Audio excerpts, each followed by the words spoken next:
2008 का financial crisis एक बहुत बड़ा झटका था, जिसके इफेक्ट्स आज भी हम महसूस कर रहे हैं।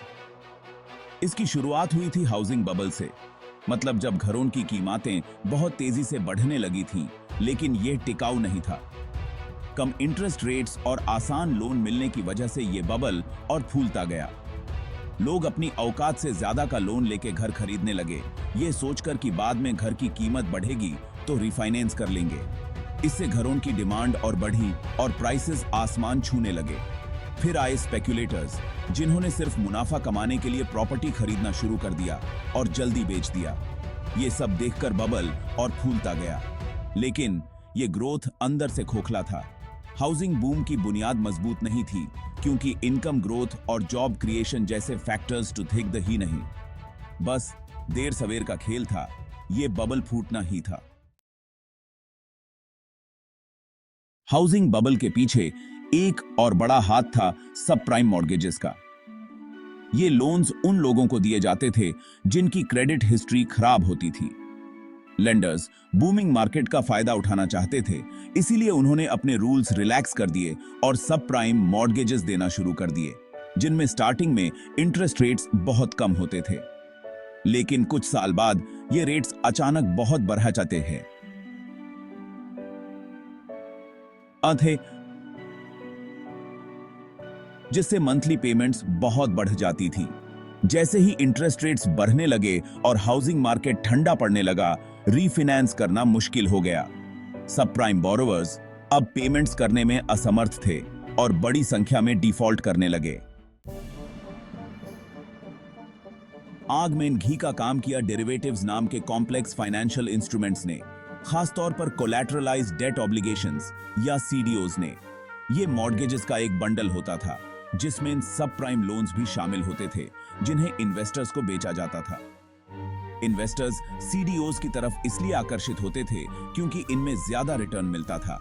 लेकिन ये इंस्ट्रूमेंट्स इतने कॉम्प्लेक्स थे कि इनका असली रिस्क समझना मुश्किल था।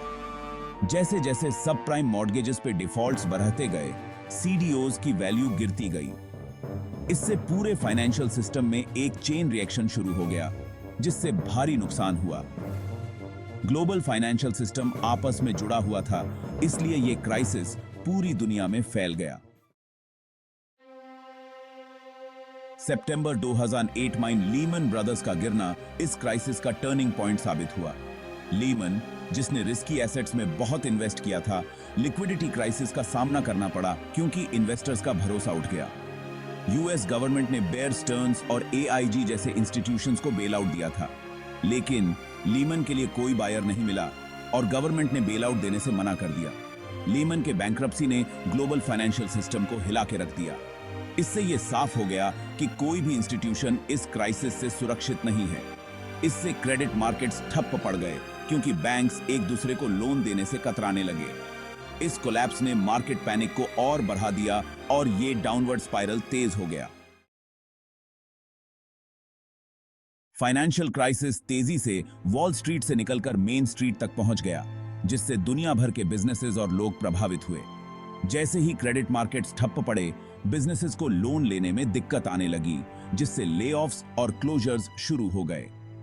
अनएम्प्लॉयमेंट रेट आसमान छूने लगा। मैन्युफैक्चरिंग से लेकर रिटेल तक हर सेक्टर प्रभावित हुआ।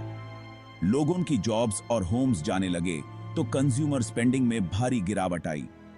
इस क्राइसिस का स्टॉक मार्केट पर भी गहरा प्रभाव पड़ा। इन्वेस्टर्स घबरा गए, स्टॉक प्राइसेस गिरने लगे, जिससे लाखों करोड़ों का नुकसान हुआ। 29 सितंबर 2008 को डाउ जोन्स ने इतिहास का सबसे बड़ा single day point drop experience किया। ग्लोबल इकोनॉमी एकदम से नीचे गिर गई। मांग घटने से इंटरनेशनल ट्रेड में भारी गिरावट आई।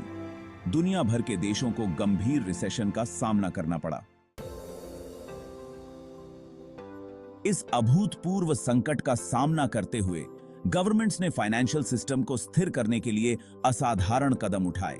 यूएस में गवर्नमेंट ने troubled asset relief program TARP लागू किया, जो स्ट्रगलिंग बैंक्स के लिए $700 बिलियन का बेल आउट पैकेज था। TARP फंड्स का इस्तेमाल बैंक्स में कैपिटल डालने और लेंडिंग को बढ़ावा देने के लिए किया गया। गवर्नमेंट ने कुछ खास तरह के बैंक डेट की गारंटी भी दी ताकि कॉन्फिडेंस बहाल हो सके। फेडरल रिजर्व जैसे सेंट्रल बैंक्स ने क्वांटिटेटिव ईजिंग जैसे मेजर्स के जरिए फाइनेंशियल सिस्टम में लिक्विडिटी डाली। ये इंटरवेंशंस विवादास्पद थे, लेकिन कंप्लीट कोलैप्स को रोकने के लिए जरूरी माने गए। आलोचकों का तर्क था कि ये लापरवाह व्यवहार को बढ़ावा दे रहे हैं, लेकिन समर्थकों ने उन्हें एक बड़े डिप्रेशन से बचने के लिए जरूरी बताया। क्राइसिस के बाद इस बात पर आम सहमति थी कि रेगुलेटरी फेलियर्स ने डाउनटर्न में योगदान दिया था। गवर्नमेंट्स ने 2008 जैसा क्राइसिस फिर से ना हो, इसके लिए रिफॉर्म्स लागू किए। 2010 में पारित dot-Frank wall street reform and consumer protection act ने व्यापक बदलाव लाए। इस एक्ट का उद्देश्य ओवरसाइट को मजबूत करना, कंज्यूमर प्रोटेक्शन को बढ़ाना और सिस्टेमिक रिस्क को कम करना था। प्रमुख प्रावधानों में फाइनेंशियल स्टेबिलिटी ओवरसाइट काउंसिल और कंज्यूमर फाइनेंशियल प्रोटेक्शन ब्यूरो का गठन शामिल था। इन सुधारों का उद्देश्य पारदर्शिता बढ़ाना, पूंजी आवश्यकताओं को मजबूत करना और डेरिवेटिव्स पर सख्त नियम लागू करना था। गवर्नमेंट्स ने डिमांड बढ़ाने और अपनी अर्थव्यवस्थाओं को पुनर्जीवित करने के लिए बड़े पैमाने पर इकोनॉमिक स्टिमुलस पैकेजेस भी लागू किए। इन पैकेजेस में टैक्स कट्स, गवर्नमेंट स्पेंडिंग में वृद्धि और इंफ्रास्ट्रक्चर इन्वेस्टमेंट्स शामिल थे। 2009 का American recovery and reinvestment act, जो $787 बिलियन का स्टिमुलस पैकेज था, इसका एक प्रमुख उदाहरण था। इस एक्ट ने टैक्स कट्स, इंफ्रास्ट्रक्चर प्रोजेक्ट्स के लिए फंडिंग और स्टेट और लोकल गवर्नमेंट्स को सहायता प्रदान की। इसका लक्ष्य जॉब्स पैदा करना, कंज्यूमर स्पेंडिंग बढ़ाना और ग्रोथ को बढ़ावा देना था। हालांकि उनकी प्रभावशीलता पर बहस होती है, लेकिन इन उपायों ने एक और रिसेशन को रोकने में मदद की। हालांकि इनके कारण गवर्नमेंट डेट भी बरस कर दी बढ़ गया, जिससे लॉन्ग टर्म फिस्कल सस्टेनेबिलिटी के बारे में चिंताएं बढ़ गईं। 2008 के फाइनेंशियल क्राइसिस से उबरने का रास्ता लंबा और कठिन था।